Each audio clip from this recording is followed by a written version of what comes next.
کہ آخر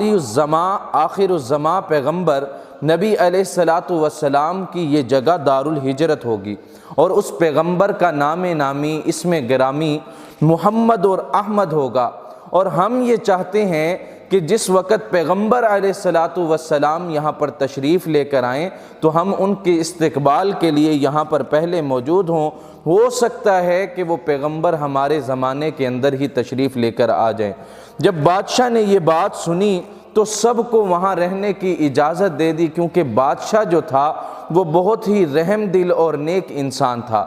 اب بادشاہ نے نہ صرف انہیں وہاں پر رہنے کی اجازت دی بلکہ ان کے لیے وہاں پر مکانات بھی تعمیر کروائے، اور ساتھ میں ایک خاص مکان رسول اللہ صلی اللہ علیہ وآلہ وسلم کی نیت سے 2 منزلہ تعمیر کروایا،